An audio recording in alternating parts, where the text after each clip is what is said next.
오늘 제목을 다 같이 한번 읽겠습니다. 영원히 존재하도록 지어진 나. 오늘 우리 찬양과 주제가 아주 같아서 오늘 하나님께서 큰 은혜 주실 줄로 믿습니다. 어느 날 메뚜기가 하루살이와 만나 놀다가 헤어지면서 메뚜기가 하루살이 보고 내일 보자 그랬더니 하루살이가 의아하면서 내일이 뭐야? 그리고 묻더랍니다. 그해 가을에 개구리가 메뚜기와 만나 놀다가 헤어지면서 메뚜기야 그럼 내년에 또 보자 라고 인사를 했더니 메뚜기가 놀라면서 내년이 뭐야? 그러면서 묻더랍니다. 하루살이는 내일을 알지 못하고 메뚜기는 내년을 알지 못하는 1년생 곤충이기 때문에 그렇죠. 그러면 사람은 어떤 존재인가? 어떤 사람을 보고 우리 저 천국에서 다시 만나요 라고 인사했을 때 천국이 어디예요? 여러분 이렇게 말한다면 이 곤충과 뭐가 다르겠습니까? 내일이 뭐야, 내년이 뭐야 말했듯이 천국이 뭐예요? 죽으면 그만이지. 이렇게 말하는 사람이 여기 계신 분 중에는 한 사람도 없기를 축복합니다. 미국의 16대 대통령 에이브라함 링컨이 참 믿음이 좋은 분인데 이런 말을 했다고 해요. 하나님이 인간과 같은 존재를 하루살이처럼 만들지는 않으셨을 것이다. 절대로 그럴 리가 없다. 사람은 영원히 존재하도록 지어졌다.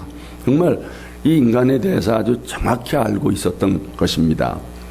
여러분 하나님께서 처음 인간을 지으실 때 누구를 모델로 샘플로 지으셨죠? 이 말씀입니다. 다 같이 하나님이 이르시되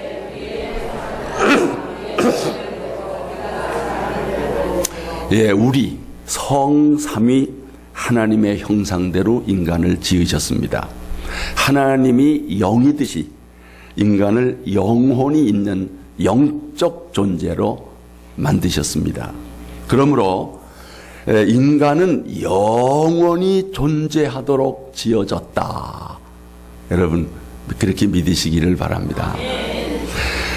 나는 영원히 존재한다. 나는 영원히 존재한다.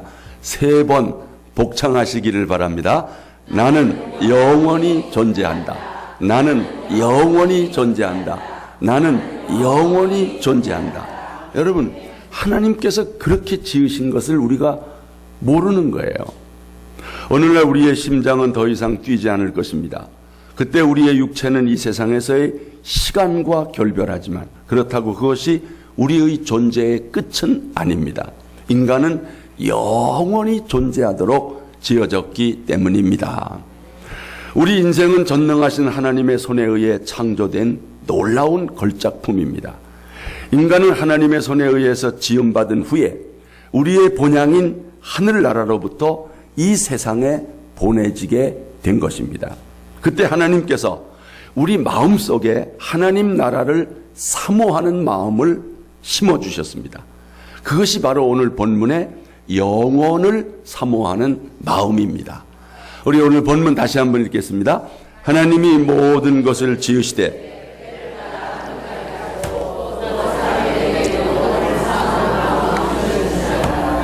이 영원을 사모하는 마음이 영혼의 마음이요 영생하고 싶은 본능입니다.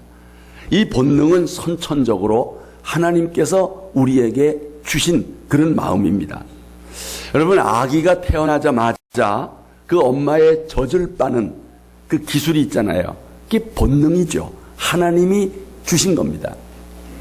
하나님은 동물에게도 본능을 주셨습니다. 철새들은 따뜻한 보금자리를 찾아 이 V자 편대 비행을 하면서 이동합니다.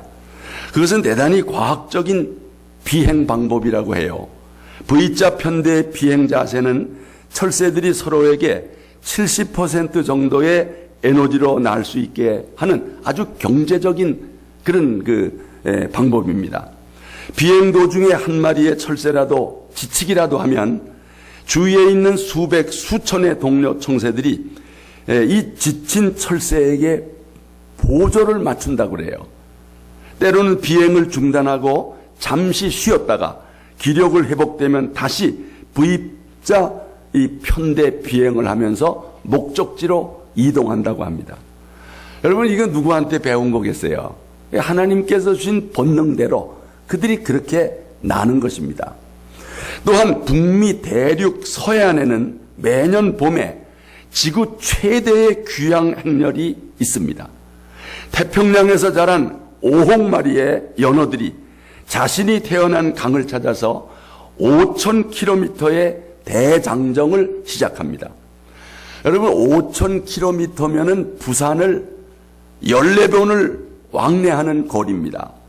연어들이 그 드넓은 바다를 가로질러 자기가 태어난 강을 찾아오는 것입니다. 하나님께서 미물인 연어에게도 고향을 찾는 본능을 주신 것입니다. 하나님께서 이렇게 사람에게도 본능을 주셨는데 그게 바로 영원을 사모하는 마음입니다. 그래서 인간은 본능적으로 하나님을 찾을 수밖에 없습니다. 이것이 인간의 종교성이요, 또 도덕성이요, 선한 양심입니다. 사람은 이것을 통해서 하나님을 알게 되는 거예요. 자, 말씀 보겠습니다. 이는 하나님을 알 만한 것이 저희 속에 보임이라 하나님께서 이를 저희에게 보이셨느니라. 저희 속에, 인간의 마음 속에 있는 이 종교성이 바로 하나님을 보여주고 있다. 사람은 하나님과 영원히 함께 살도록 지음받은 것입니다. 이 세상 삶이 끝이 아니요, 현재의 삶이 전부가 아닙니다. 우리는 이 땅에서 오래 살아야 100년도 채 안 되는 그런 삶을 살지만 그 후에 천국에서 영원이라고 하는 시간 속에서 영생하게 되는 것을 믿으시기를 바랍니다. 본래 인간은 영생하도록 지음받았지만 죄를 지음으로 죽음이 온 것입니다. 그러나 예수를 믿음으로 죄 사함을 받고 영생을 얻게 되는 거지요. 자, 말씀 보겠습니다. 그러나 이제는 너희가 죄로부터 해방되고 하나님께 종이 되어 거룩함에 이르는 열매를 맺었으니 그 마지막은 영생이라. 죄의 삭은 사망이요 하나님의 은사는 그리스도 예수 우리 자 안에 있는 영생이니라. 아멘. 여러분, 영생하는 것을 믿으시기를 바랍니다. 이제 우리 믿는 성도들에게 죽음은 삶의 끝이 아닌 영원한 삶을 새롭게 시작하는 날입니다. 우리가 하나님과의 관계를 맺고 있다면 죽음을 전혀 두려워할 이유가 없습니다. 죽음은 바로 하늘 아버지 집에 가는 관문입니다. 마치 현관과 같은 것입니다. 여러분, 누군들 자기 집에 현관문을 들어갈 때 두려워요, 안 두려워요? 가장 편안한 거지요. 죽음은 하늘 아버지 집에 들어가는 현관과 같은 것이다. 죽음은 하늘나라로 이사가는 것입니다. 여러분, 빌리그리암 목사님이 이런 말을 했다고 그래요. 여러분, 빌리그리암이 죽었다는 소식이 신문에 나거든 그 기사를 믿지 마십시오. 죽은 것이 아니라 주소를 옮긴 것뿐입니다. 김한란 박사가 임종을 앞두고 이렇게 유언을 했대요. 여러분, 내가 죽었다고 장성곡을 부르지 마시오. 승리의 행진곡을 불러주세요. 왜? 죽음은 천국 입성하는 날이기 때문입니다. 우리가 죽었다고 슬퍼하면서 눈물 흘리면서 찬송 부르는 게 아니라 행진곡, 하늘나라 들어가는 행진곡을 불러달라고. 영국의 수성 위스턴 처칠은 나의 장례식 때 2번 나팔을 불러달라 그랬대요. 한 번은 취침 나팔 소리요, 2번째 나팔 소리는 기상 나팔 소리다 그랬대요. 여러분, 얼마나 이게 멋진 유언입니까?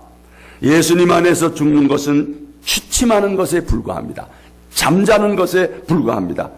그런 사람들이 예수님이 재림할 때 다시 부활해서 주님을 맞게 될 것입니다.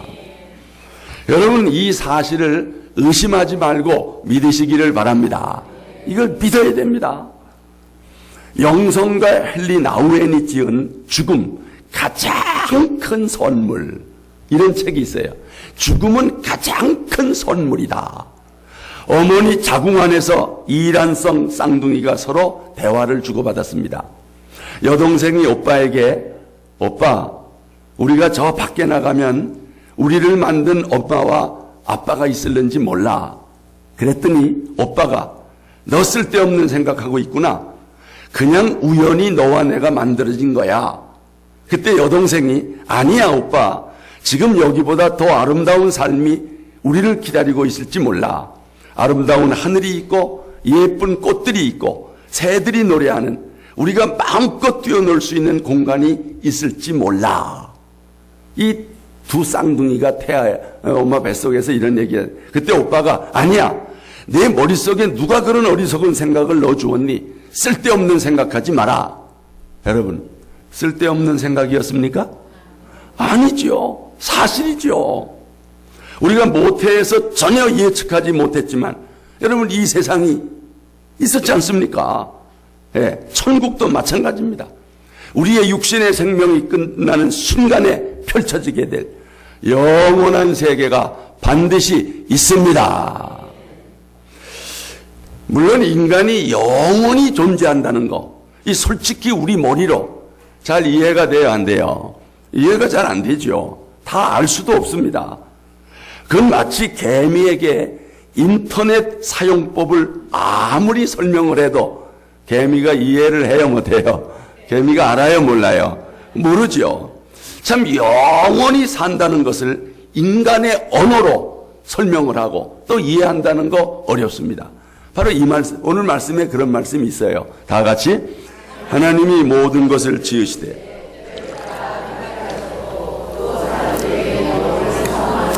자, 그러나 하나님이 하시는 일의 시종을 사람으로 측량할 수 있다 없다? 어렵다는 게, 이 영원한 거, 이게 사람이 잘 헤아리기가 어렵다는 겁니다. 잘 측량이 안 된다는 거예요. 하지만 하나님께서 사람을 위하여 예비하신 영원한 나라가 분명히 있어요. 물론 우리가 잘 이해는 잘 안 되죠. 자, 이 말씀 한번 보시죠. 다 같이. 기록된 바 하나님이 자기를 사랑하는 자들을 위하여 예비하신 모든 것은 눈으로 보지 못하고 귀로 듣지 못하고 사람의 마음으로 생각하지도 못하였다 함과 같으니라. 이 하늘나라, 영원한 나라, 이건 눈으로 보지 못하고 귀로 듣지 못하고 마음으로 잘 이해가 안 됩니다. 그러나 여러분, 전혀 걱정할 일이 아닙니다. 왜요? 엄마의 자궁 속에 있는 태아는 아무것도 모를지라도 부모는 알아요, 몰라요? 부모는 다 알고 다 준비를 했던 것입니다. 마찬가지로 천국도 우리 예수님께서 다 준비하고 계심을 믿으시기를 바랍니다. 예수님 말씀입니다. 다 같이, 너희는 마음에 근심하지 말라. 하나님을 믿으니 또 나를 믿으라. 내 아버지 집에 거할 곳이 많도다. 가서 너희를 위하여 거처를 예비하면 내가 다시 와서 너희를 내게로 영접하여 나 있는 곳에 너희도 있게 하리라. 아멘.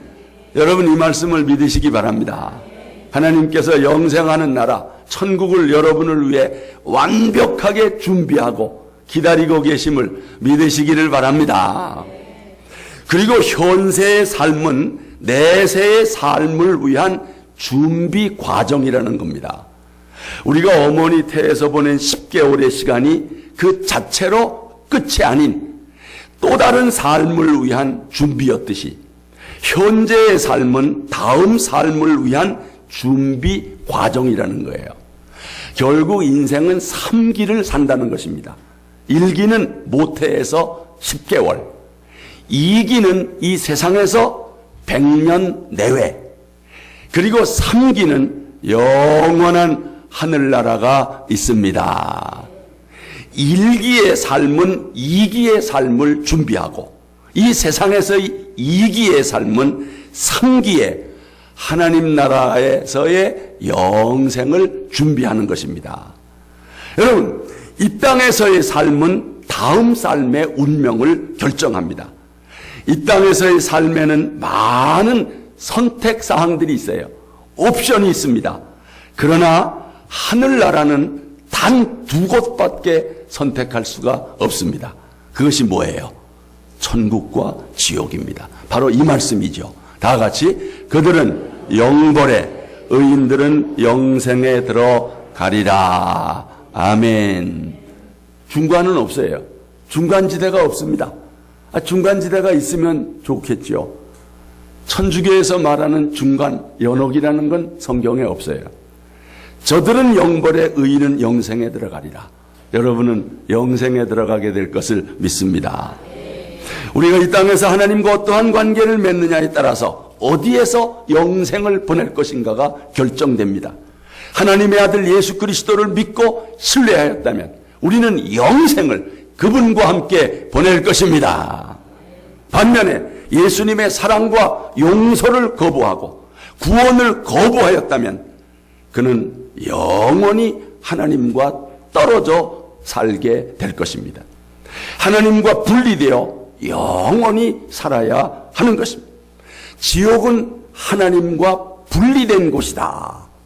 하나님의 사랑과 긍휼이 전혀 미치지 않는 곳이 바로 지옥입니다. 여러분, 지옥에 떨어져 혀끝에 물 한 방울을 구하는 이 부자에게 아브라함이 한 말입니다. 자, 다 같이 그뿐 아니라 너희와 우리 사이에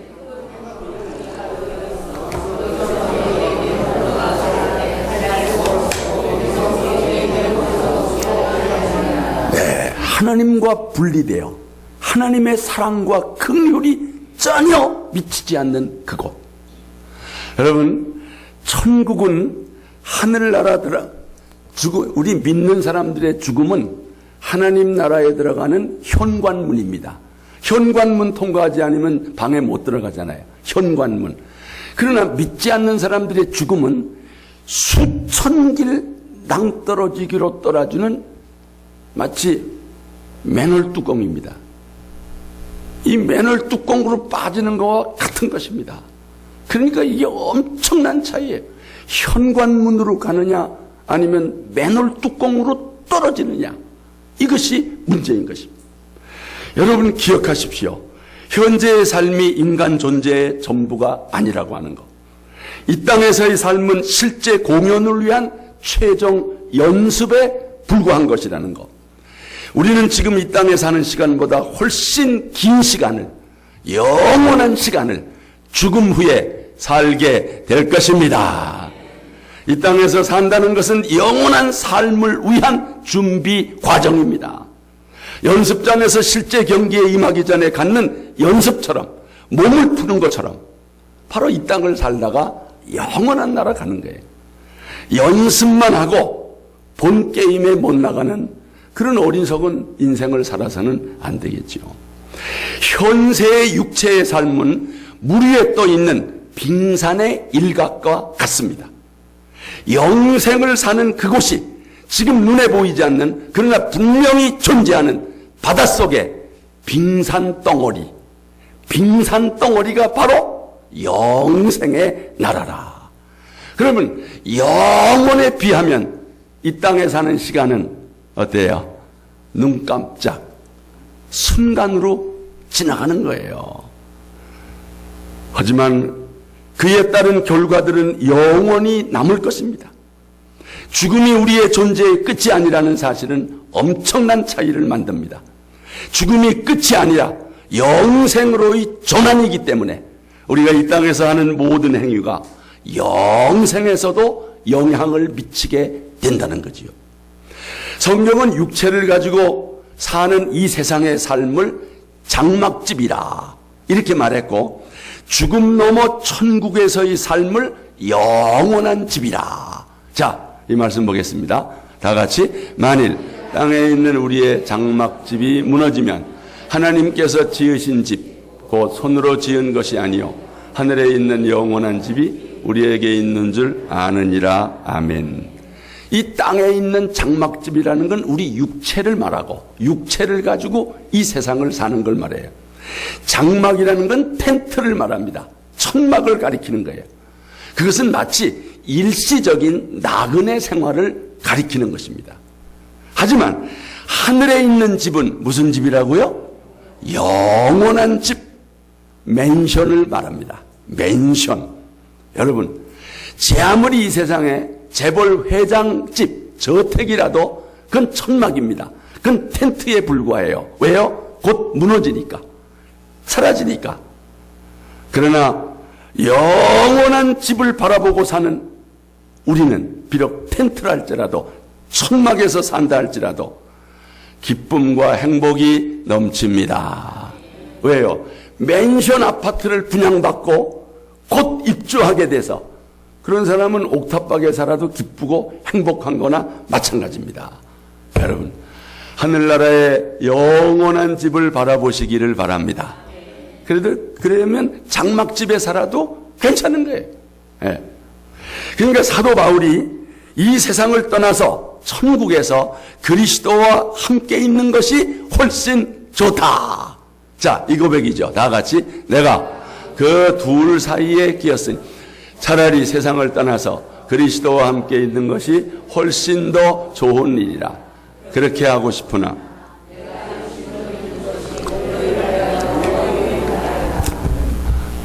여러분의 고백이 되시기를 바랍니다. 네, 얼마나 여기 두 사이에 끼었다는 건 산과 사, 그 두 사이에 끼어 있다. 차라리 이 세상을 떠나 하늘나라 가면 더 좋겠다. 그러나 아직은 할 일이 있다. 사명이 남아있다. 여러분, 진짜 우리가 믿음을 갖는다면, 진짜 영원한 천국을 소망한다면 우리의 고백이 이런 고백이 되어야 될 줄로 믿습니다. 근데 솔직히 하나님이 오늘 밤에라도 너 오러라 그러면 겁나요, 안 나요? 안 나요? 예. 그만, 그 개그 프로에 그런 게 있대요. 이렇게 어떤 노인네가 아이고 죽겠어, 힘이 없어 그러니까 염라대왕이 나타나더라고. 염라대왕이 이렇게 나타나면 괜찮아 힘드나 이러면서 어떤 죽음의 그림자가 나타나면 무서워가지고 쩔쩔매는 거예요. 여러분, 우리가 진짜 천국을 믿고 하늘나라가 있으면 죽음이 두렵지 않은 건데 우리 예수 믿는 사람들도 다 죽음을 두려워해요. 그죠? 예, 여러분, 우리는 물론 빨리 죽고 싶다 그러면 안 되죠. 할 일이 있으니까, 사명이 있지만, 그러나 우리 할 일이 끝났을 때, 사명이 맞춰졌을 때 주님이 오라 하시면 기쁨으로 나아가시기를 바랍니다. 그게 진짜 믿음이 아니겠습니까? 여러분, 맡겨주신 사명을 위해 충성하다가 주님이 오라 하실 때에 주님 앞에 설 수 있는 여러분이 되시기를 바랍니다. 세 번째, 영혼을 바라보는 눈은 우리의 삶의 가치관을 바꾼다는 거지요. 당연하죠. 죽으면 끝이다 이렇게 생각하고 사는 사람과 죽음 이후에 영생을 바라보며 사는 사람의 삶의 모습이 같겠어요? 다르겠어요? 다르지요. 아니, 땅만 파는 두더지하고 하늘을 비상하는 독수리와 어떻게 같을 수가 있겠습니까? 다르지요. 달라야 해요. 여러분, 영혼을 바라보며 살면 우리의 가치관이 변합니다. 지금의 삶이 영생을 위한 준비 과정이라는 것을 깨닫는다면 우리는 지금과는 다르게 살아야 합니다. 우선 삶의 우선순위가 바로 정해지는 것입니다. 시간과 돈을 더 현명하게 쓸 것입니다. 명예나 부유함, 일의 성취감, 육체의 쾌락보다 인간관계, 신앙, 인격에 더 비중을 두고 살게 될 것입니다. 영혼을 바라보는 눈을 갖게 되면 지금 하고 있는 많은 일들과 여러 활동들, 그리고 중요하게 생각했던 일들이 때로 의미 없고 가치 없는 일들로 여겨지게 될 것입니다. 왜요? 다 같이 다이아몬드를 발견한 사람은 조약돌 가지고 싸운다, 안 싸운다? 안 싸운다. 다투지 않는다는 거예요. 여러분, 사도 바울이 예수님을 만나고 나서 이렇게 고백을 했어요. 다 같이. 그러나 무엇이든지 내게 유익하던 것을 내가 그리스도를 위하여 다 해로 여길 뿐더러 또한 모든 것을 해로 여김은 내 주 그리스도 예수를 아는 지식이 가장 고상하기 때문이라. 내가 그를 위하여 모든 것을 잃어버리고 배설물로 여김은 그리스도를 얻고 그 안에서 발견되려 함이니. 아멘. 옛날에 그렇게 좋아 예수님 만나고 나니까 뭐처럼 여겼다 그랬어요? 배설물처럼 여겨졌다 그랬어요. 여러분, 그러니까 다이아몬드를 모를 때야 조가역돌 가지고 싸웠지만 다이아몬드가 있는데 그까진 돌 가지고 싸울 게 뭐냐? 여러분, 정말 이 바울의 고백이 공감되시는 분들 아멘 하십시오. 예, 많이 바뀐 겁니다. 우리 가치관이 많이 바뀐 거예요. 여러분, 정말 영혼을 바라보며 하나님과 가까워질수록 세상에 속한 것들이 작아 보여요. 예, 내가 아주 소중하게 여기고 손에 움켜쥐었던 것들, 그런 것들이 작아 보여요. 예. 아직까지도 사도 바울이 배설물로 여겼던 것을 여러분이 끌어안고 있다면 우리 믿음을 점검해야 되는 것입니다. 한 부자가 임종을 앞두고 하나님께 자기 재산을 천국으로 좀 가져가게 해달라고 그렇게 졸랐다 그래. 하나님은 안 된다고 천국은 그런 거 못 가져간다고 그러니까 이 부자가 아주 끈질기게 조르는 바람에 마지못해서 단서를 하나 붙이고 허락을 했답니다. 단 가방 하나에 담을 만큼 재산을 가져가는 것은 허락한다. 그러니까 부자가 자기의 재산을 다 팔아가지고서 금으로 바꿨대요. 금으로 바꿔가지고서 큰 가방에다 갖다 담으면서 하나님이 아마 요거까지는 몰랐을 거야. 내가 싹 가지고 갈 거야. 그리고서 부자가 이 가방을 들고 천국에 도착을 했습니다. 베드로가 천국 입구에 있다가 소지품은 가지고 들어갈 수가 없습니다. 검사를 한 거예요. 소지품은 안 됩니다. 그랬더니 하나님께서 허락했다고, 하나님이 가방 하나는 가져가라 그랬다고 막 우기는 거예요. 옥신각신하다가 베드로가 도대체 가방에 뭐가 들어있는데 그러냐고 한번 열어보자고 가방을 열어보니까 세상에 무슨 도로 포장 재료를 뭐 이렇게 잔뜩 가져왔느냐고. 이게 왜 도로 포장 재료냐고. 천국은 길이 황금길이기 때문에 천국에서는 황금도 건축 재료에 불과한 것이라고. 여러분, 그러니까 황금이 천국에서는 도로 포장 재료예요. 정말 우리가 일생 동안 물질을 위해서 살아간다면 결국 천국 가면 도로 포장 재료 위해서 살다 오는 거죠. 물질을 이 세상에 쌓기 위해 인생을 허비해서는 안 될 이유가 여기 있어요. 물질을 벌되 하나님의 나라와 하나님의 의를 위하여 쓸 수 있기를 바랍니다. 천국은 영수증만 가져가는 거지 물질을 가져갈 수는 없다는 거지요. 그럼에도 영원을 바라보지 못하는 삶은 하루살이 인생과 같은 것입니다. 아마 이런 사람들은 말하기를 지금의 삶을 즐겨라. 어차피 죽으면 끝날 텐데. 그러면서 그 결과에 대해서 전혀 두려워하지 않습니다. 그러나 여러분, 그런 착각은 엄청난 결과를 가져올 것입니다. 그렇게 믿고 살았던 어리석은 부자의 신음소리 한번 들어보세요. 다 같이. 아버지 아브라함이요, 그 손가락 끝에 물을 찌고 내 혀를 서늘하게 하소서. 내가 이 불꽃 가운데서 괴로워하나이다. 죽음 넘어 영원한 삶을 전혀 준비하지 않았던 어리석은 부자의 신음소리입니다. 이 부자가 뒤늦게 깨닫고 처음이자 마지막 하나님께 기도를 했어요. 근데 무슨 기도를 했는지 아십니까? 바로 이 기도예요. 다 같이. 아버지 구하노니 나사로를 내 아버지 집에 보내소서. 내 형제 5이 있으니 그들에게 전도하게 하여 그들로 이 고통받는 곳에 오지 않게 하소서.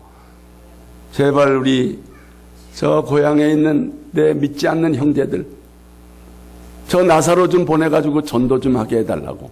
그래서 허락이 됐나요? 안 된다. 거기 전도자들이 있다. 그들의 말도 듣지 않는다면 나사로가 간들 전도가 되는 것이 아니다. 허락이 안 됐어요. 여러분, 영혼을 바라보는 눈이 삶의 가치관을 변화시키는데 가장 큰 가치관의 변화가 뭐냐? 전도에 대한 관심을 갖게 된다는 것. 영혼을 구원하는 것이 그렇게 중요하다고 하는 것을 깨닫게 되는 거예요. 여러분, 이렇게 변화된 삶을 살 수 있기를 바랍니다. 누구보다도 우리 가족 구원을 위해서 애를 쓸 수밖에 없다는 거죠. 어떤 어머니 권사님이 돌아가시면서 유언을 하고 난 다음에 아들 넷과 마지막 인사를 했습니다. 손을 들어서 첫째 아들, 둘째 아들, 셋째 아들에게 굿나잇, 굿나잇, 굿나잇. 다시 만나. 천국에서 다시 만나자. 그런데 유독 넷째 아들 막내를 향해서는 굿바이. 손도 들지 않고 그냥 굿바이. 그가 믿지 않았기 때문에 오늘 헤어지면 다시 영원히 보지 못하기 때문에 그가 가는 곳과 내가 가는 곳이 다르기 때문에 그냥 굿바이. 이 어머니의 마지막 인사를 들은 막내 아들이 깜짝 놀라면서 어머니, 제가 잘못했습니다. 제가 예수님을 믿겠습니다. 저에게도 굿바이라고 하지 말고 굿나잇이라고 해주세요. 그 자리에서 이 막내가 예수님을 믿고 구원을 받았습니다. 어머니가 굿나잇, 다시 만나자. 천국에서 다시 만나자. 마지막 막내 아들까지 전도하고 천국에 간 것입니다. 성도 여러분, 여러분은 영혼을 어디서 보낼 것입니까? 인간은 영원히 존재하도록 지음받은 겁니다. 현재의 삶은 내세의 삶을 위한 준비 과정입니다. 영혼을 바라보는 눈은 내 삶의 가치관을 변화시킵니다. 이제 우리는 어떻게 변화된 삶을 살아야 하겠습니까? 우리 함께 찬양합시다.